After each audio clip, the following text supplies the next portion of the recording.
নমস্কার। এখন দুপুর 2:30টে বাজে। এখন আমার ব্লগটা স্টার্ট করছে।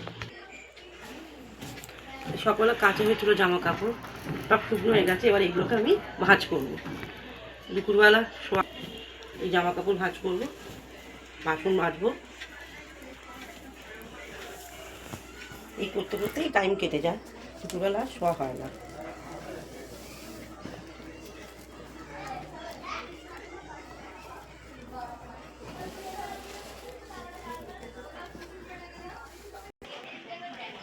এই যে এতগুলো জামা কাপড় ভাঁজ করা হয়ে গেছে, এবার আমি তুলবো সব।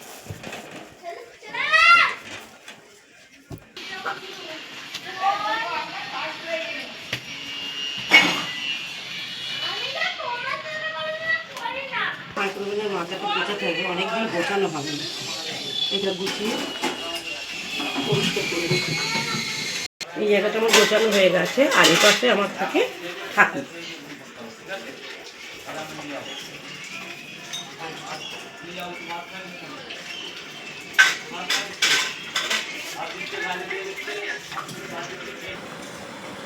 আজকে দেখুন বাইরে কি রোদ, ঠিক আছে, প্রচণ্ড রোদ।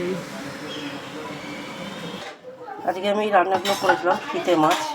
তো আমার হাজব্যান্ড এখনও খেতে আসেনি, ওর জন্য তরকারি রেখে বাদ বাকিটা আমি রেখে দেবো ফ্রিজে রাত্রের জন্য।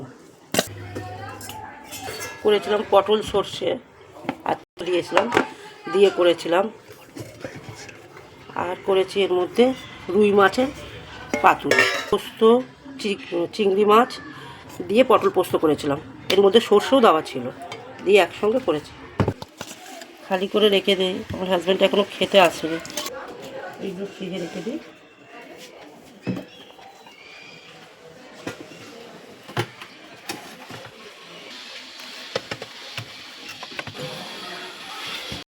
ভাতটা খালি করে নেব।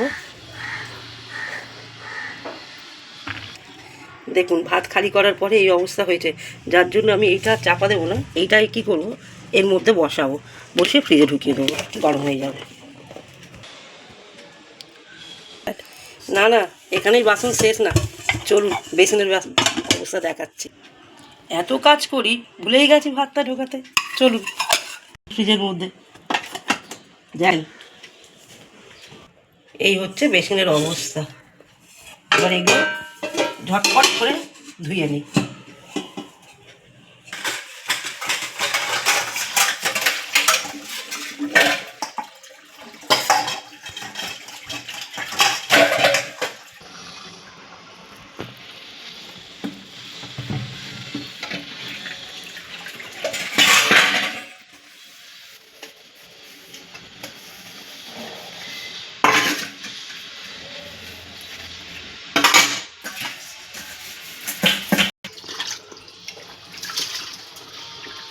এগুলো যখন রাখতে যাবো, বাসন মাজতে মাজতে আমি স্টিলের বাসনগুলো ওখানে গুছিয়ে নিই।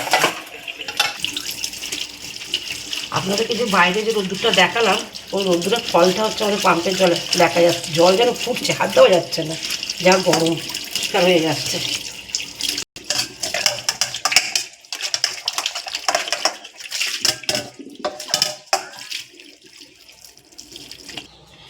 কাচের বাসনগুলো আমি মাজার পর আমি এখানে রাখি, স্টিলের বাসনগুলো আপনাদেরকে দেখাবো আমি ওইখানে উবুর করি। এবার আমি টেবিলটা মুছবো।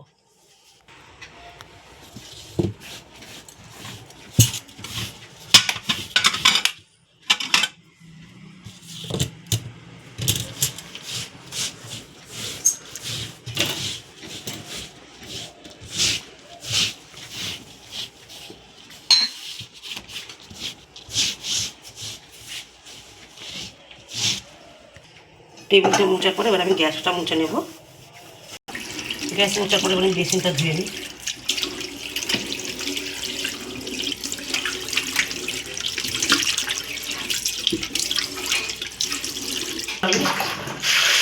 এই নাইটিটা আমি সাবান দিয়ে কেচে নিই।